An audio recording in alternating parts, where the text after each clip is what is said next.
Good morning students. आज हम topic start करेंगे हमारा फायर इंश्योरेंस। ठीक है, फायर इंश्योरेंस मीन्स इसमें बेसिकली जो आपको प्रोटेक्शन मिलता है वो कोई भी आपको बिजनेसमैन को लॉस हो या किसी को भी कोई लॉस हो ड्यू टू फायर, उसके against fire insurance is a contract under the one party in return for the consideration agreed to indemnify the other party for the financial loss which the latter may suffer due to damage to that property insured by fire during a specific period of time and up to specific amount। मतलब इसमें सब कुछ specify होता है कि अगर आपको कोई नुकसान हो गया, आपके घर में आग लग गई, आपकी फैक्ट्री में आग लग गई या ऐसी कोई भी प्रॉब्लम हो, उसमें आप जब इंश्योरेंस कराते हो तो उसको बोलते हैं फायर इंश्योरेंस। अब इसके तीन एक प्रिंसिपल्स होते हैं फायर इंश्योरेंस के, ठीक है। और मतलब फायर इंश्योरेंस में जो all the principles of insurance can be apply, जो भी जितने भी प्रिंसिपल्स आपने नॉर्मल पढ़े हैं, principle of causa proxima, principle of insurable interest, principle of utmost good faith, वो सारे के सारे प्रिंसिपल आपके फायर इंश्योरेंस में भी लगते हैं, अप्लाई होते हैं। अब इसमें बेसिकली तीन काइंड ऑफ आपको इंश्योरेंस बता रखी है, specific policy, double insurance and re insurance. Specific policy के अंडर क्या होता है, अगर आप स्पेसिफिक पॉलिसी लेते हो, इसके अंडर आपको ऑब्वियसली अगर कोई भी डैमेज ड्यू टू फायर हो रहा है उसका आपको कंपनसेशन मिलता है एंड उसमें एक स्पेसिफिक अमाउंट होता है, स्पेसिफिक प्रोडक्ट होता है जिसके अगेंस्ट आपने इंश्योरेंस ले रखा होता है। ये एक कॉन्ट्रैक्ट होता है between the insurer and the insured person up to some amount, जो भी आपने मेंशन किया होता है, जितने का भी फायर इंश्योरेंस होता है, ठीक है, नॉर्मल पॉलिसी।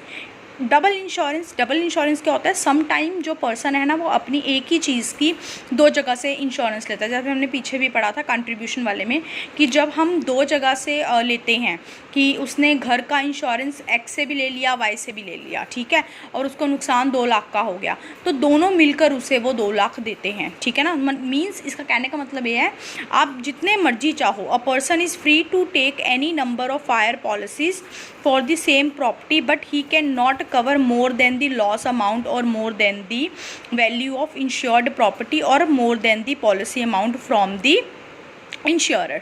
मीन्स अगर आपको 2 लाख का लॉस हुआ है तो आपको 2 लाख ही मिलेंगे, चाहे वो लोग मिलकर दे दें या जैसे भी दें, बट आपको 2 लाख का लॉस हुआ है तो आप 2-2 लाख दोनों से नहीं ले सकते। डबल इंश्योरेंस मीन्स 2 इंश्योरेंस करवाते हो, आप जितनी मर्जी करवा सकते हो।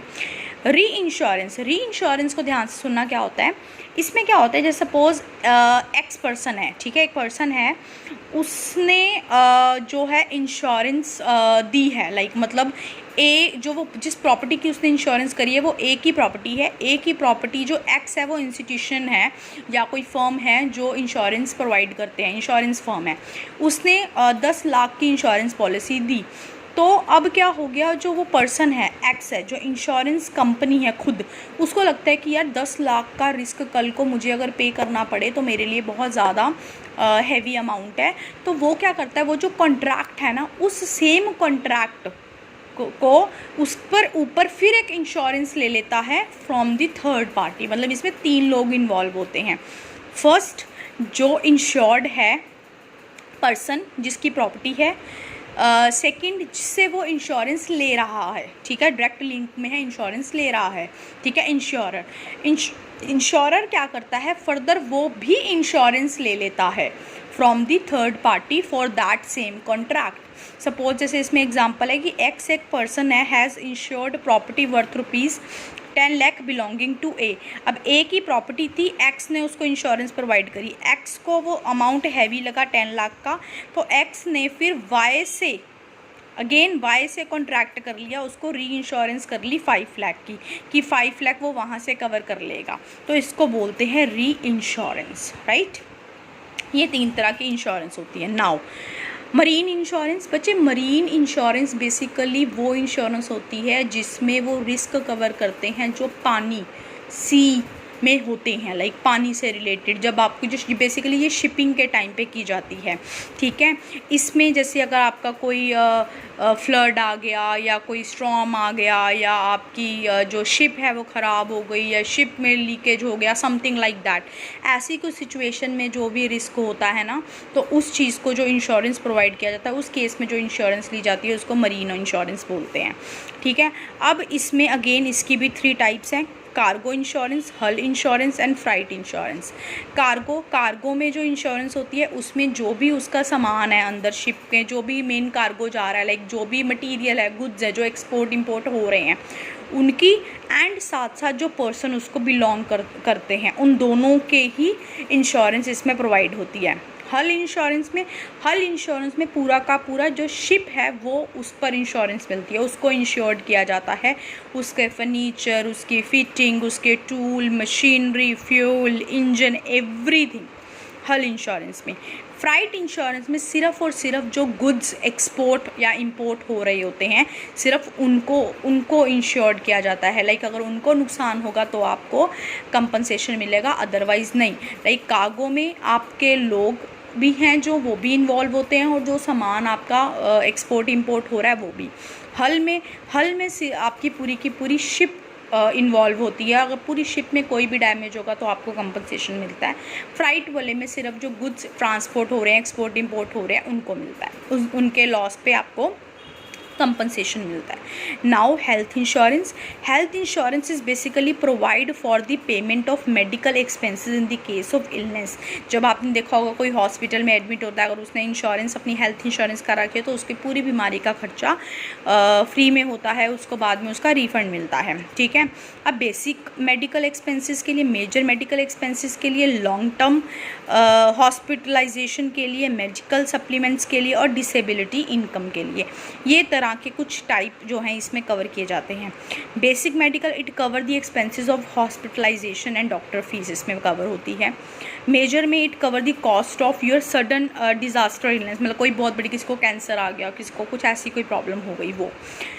लॉन्ग टर्म हॉस्पिटैलिटीज़ में कि आप बहुत लंबे टाइम पीरियड से, मतलब nursing home charges for the जर्ली पीपल, मतलब जो ओल्ड एज होते हैं, जो काफ़ी टाइम से हॉस्पिटल में होते हैं या उनका ऐसे कोई लंबा, अगेन लॉन्ग टाइम पीरियड, अगर आप हॉस्पिटलाइजेशन कोई ऐसी लंबी बीमारी है आपको, उसके लिए।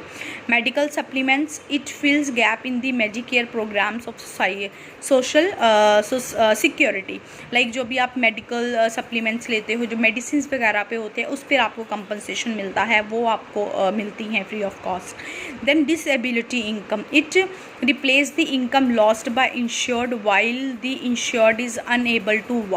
अब जब कोई एक डिसेबिलिटी हो गया, कोई मिसहैपनिंग होगी या कोई डिसेबल है टू वर्क, है ना, कि जब वो काम करने के काबिल नहीं रह पाता, उस टाइम पे जब उसको जो इनकम और जो कंपनसेशन और जो भी उसको हेल्प, फाइनेंशियल हेल्प दी जाती है, that is comes under the disability income, ठीक है। बेसिक में आपका जब भी आप कोई सडन हॉस्पिटल में आप एडमिट हुए या डॉक्टर की जो भी फ़ीस है, मेजर में आपको कोई मेजर बहुत बड़ा डिज़ास्टर आपके साथ हो गया, मेजर इलनेस आ गई आपको, लॉन्ग टर्म, ये इसमें भी अगेन वही चीज़ है कि आप बहुत लंबे टाइम पीरियड से बीमार हो, ठीक है, आपको लास्ट में लॉन्ग टर्म हॉस्पिटलाइजेशन होता है बाद में, है ना, उसके लिए। देन मेडिकल सप्लीमेंट्स आपकी मेडिसिन से related compensation and disability income, कि जब आप काम करने के लिए कैपेबल नहीं रहते हो। ये life insurance and general insurance का difference you must read. Now communication services में पोस्टल और टेली सर्विसेज, ये अब आपका सिलेबस में नहीं है, पोस्टल सर्विसेज ये टॉपिक नहीं है। Now the just only the last two topic, that is warehousing services and transportation.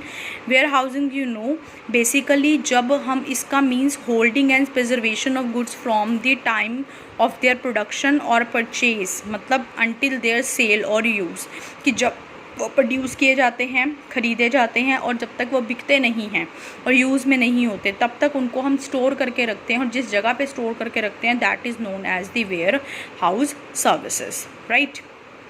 And transportation is basically use like जो भी रेल्स हो गई, आपकी कार्स हो गई, आपके ट्रक्स हो गए, जो बेसिकली यूज़ होते हैं to provide the movement of the goods और टू गुड्स को एक जगह से दूसरी जगह पे ले जाने के लिए, ठीक है ना।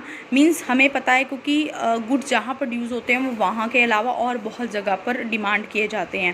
Like you have already studied the comparative advantage and disadvantage of different modes of transportation in the earlier classes, है ना, कि ट्रांसपोर्टेशन के क्या फ़ायदे होते हैं।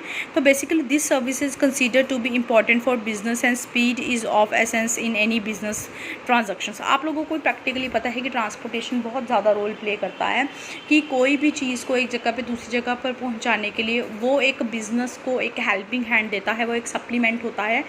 इसके बिना कोई भी बिज़नेस अच्छे तरीके से रन और स्प्रेड नहीं हो सकता। So these are the other services. Along with this, your fourth chapter is completed.